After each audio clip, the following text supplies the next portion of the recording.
All right. Well, as soon as I said that the Cavs were fun again, they start going on this losing streak. So I'm just gonna start out this video and say, the Cavs, they suck. They're terrible now. They are terra awful, and they will never win anything again ever. Okay, so hopefully that kind of rebalances the scales a little bit. That puts some whatever karma I spoke into existence when I said the Cavs were fun again and they started losing. Hopefully that goes away now that I said that.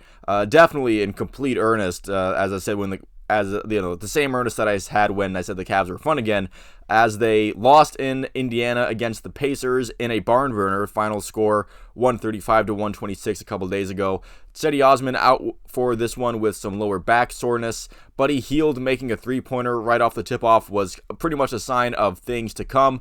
Both teams shooting pretty well in the first quarter, and both defenses I thought were kind of active on steals and getting fast break chances as well. After a hectic first quarter, the Cavs found themselves up by 5 points. More of the same as far as points being scored and shots being taken and made in the second. Pacers seem to be a little bit more cohesive as a core unit with some good ball movement, with the Cavs able to keep up with their own offense as well. Cavs going on a miniature run late in the half to go up by 4 after the second quarter. Could have maybe been 6, but the defense seemed to have a bit of a lackadaisical play on the buzzer beater by Nesmith.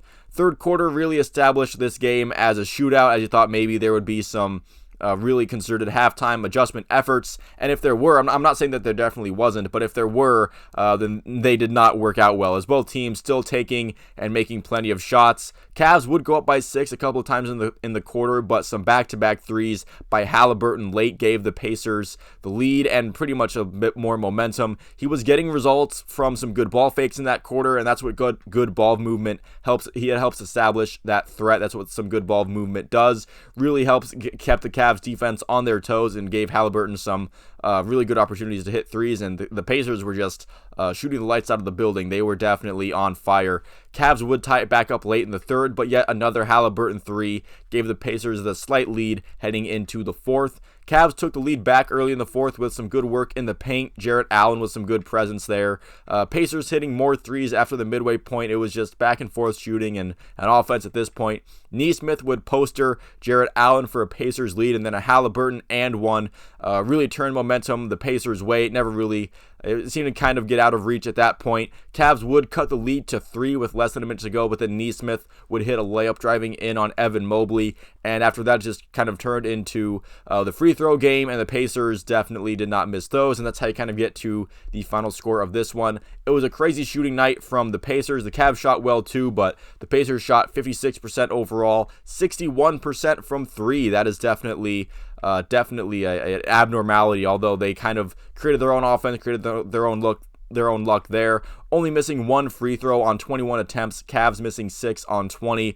So you think maybe if the Cavs make some more of their free throws, and maybe this game is a little closer down the stretch. But that's kind of speculation there. But you definitely want to make some more of your free throws there, especially when the Pacers definitely shot for their free throws so well. Halliburton and Hield were their most notable 3-point shooters, although pretty much every 4 out of 5 of the Pacers starting 5 had a really good night, and also Ben Mathurin with 23 points off the bench as well, although I do want to point out that his full name is Benedict. I definitely want to draw attention to the Benedict first name in the NBA. Shout out to him, I guess.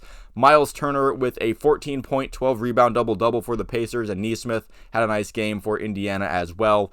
As far as the offensive output from the Cavs, I can't really complain about the Cavs offense. They put up 126 points. They pretty much kept up pretty well in a shootout. They just weren't the ones on top in the end.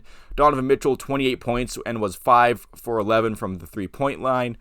Jarrett Allen, 19 point, 14 rebound, double-double. And Darius Garland, I thought, had an efficient game as well. The Cavs defense, obviously not great. I'm not sure what has happened to what was, at one time they were the second-ranked efficient defense in the league. I'm pretty sure that has gone away at this point. They did force some turnovers in the first quarter, but that got less and less consistent as the game progressed. I never thought the defense made it really a struggle for the Pacers, and even when they did get contested shots on them, the Pacers were definitely just knocking out contested shots as well. But again, I don't think that contest was as consistent as you would like it to be.